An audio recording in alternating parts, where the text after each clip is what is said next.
Welcome to the Maine Immunization Program's webinar on Client Search and Add. I would like to remind you that we are in a test environment and all data is fictitious. The production site is identical and will contain your site's data. We're going to begin today by first entering our organization code, username, and password. We'll select Login. Once logged in, you'll see a blue menu bar on the left-hand side. This menu bar will have a variety of options to choose from, depending on your role in the practice. Today, we're going to be using the header Clients and the link Manage Client. We're going to begin by performing some client searches on fictitious patients. I also will highlight the flexible search function that we use within ImmPact 2. This function helps minimize the amount of duplicate entries.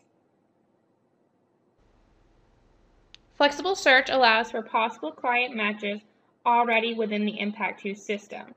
It also gives the ability to find a patient with minimal criteria, such as using the first 3 letters of the last name or the first 3 letters of the first name.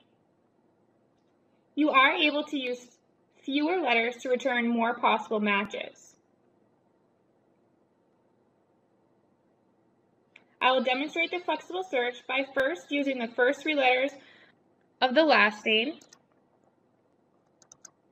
and the first 3 letters of the first name. Select Find. 3 possible matches were returned. I will now decrease the amount of letters of the first name.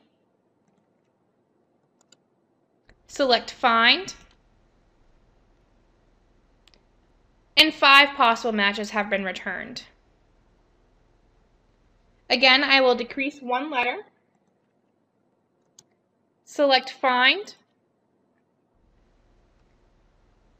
And we now have 7 possible matches. So at this time, we will go ahead and search for a possible client.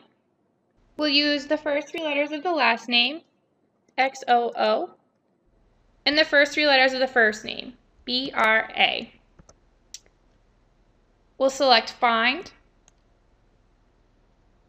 We've been automatically directed to the personal information page for this client. The reason that we were directed to this page instead of the possible match list is because the search criteria of XOO and BRA as the first name matched only to 1 client. If this was the client that you were intending to find, you may then begin to do the necessary work within the client. Please ensure that this is the correct client by double checking the name and date of birth and any other identifiable information. For purposes of this training, Brandy was not the intended client we were searching for, so we'll select Cancel to bring us back to the client search. We'll use the first 3 letters of the last name, the first 3 letters of the first name, but this time, because we know that the only client matching the first 3 letters of the first name and the first 3 letters of the last name was Brandy Zuko, we'll go ahead and add the date of birth. We'll select Find. 0 possible matches have returned. Please remember that once you select the add, the name will be locked, so ensure that the name is spelled correctly and is completed in its entirety. So we'll complete the last name as well as the first name. We'll ensure the birth date's correct, and now we'll select Add. We've now been directed to the personal information of the client. As you will notice, the last name, first name, and date of birth have been locked from editing. We'll confirm that this is the correct information that we entered, which it is.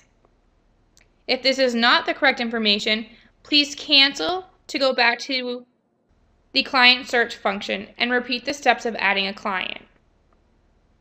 We'll now begin to fill any information that we can provide: middle name, gender, social security number if available, mother's maiden last name, mother's first name.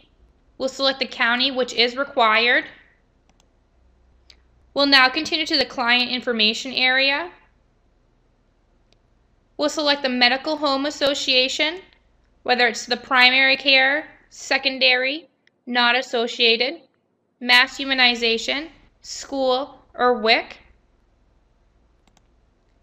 whom the primary provider will be, the VFC eligibility. If not eligible for VFC, you'll need to select from the other eligibility drop-down. You'll select the tracking schedule, which it automatically defaults to ACIP, which is the correct schedule. Once we've completed the appropriate fields, we'll scroll up and select Save. As you will see, we received a few messages. The first two messages are warnings. The first warning indicates that the client's mother's last name has been left blank, and the second that the client mother's first name has been left blank. These warnings are just a notification. They will not stop you from saving the client, so they can be ignored. The third message indicates that at least one responsible person is required. So at this time, we'll scroll down to the Responsible Persons tab. We'll select Responsible Persons. We will use the same process as the client search function for the responsible person.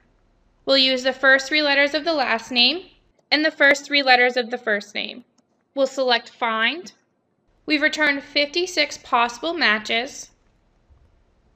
So you can begin to scroll down through the possible match list to see if your responsible person is listed. If you'd like to narrow down the search, we can select Search again. We'll be more specific in the last name field and more specific in the first name field. We'll select Find. As you'll see, there were no results or no results matching the criteria that we had entered. So at this time, we'll be able to add the responsible person. We'll want to make sure the last name is correct and filled out into its entirety, as well as the first name. We'll select the relationship if known. Again, all highlighted blue fields are required. We'll select if the responsible person would like to have recall notices, as well if this is the primary contact. Once we've completed the necessary fields, we'll select Add Person. We'll see that the information has been saved. We'll ensure that all the data is correct.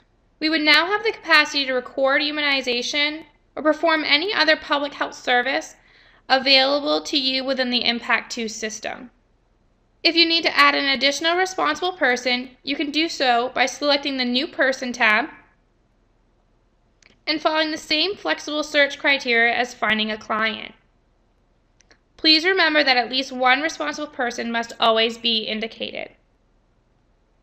We have now successfully searched and added a client. This will conclude our webinar on Client Search and Add. Thank you for watching.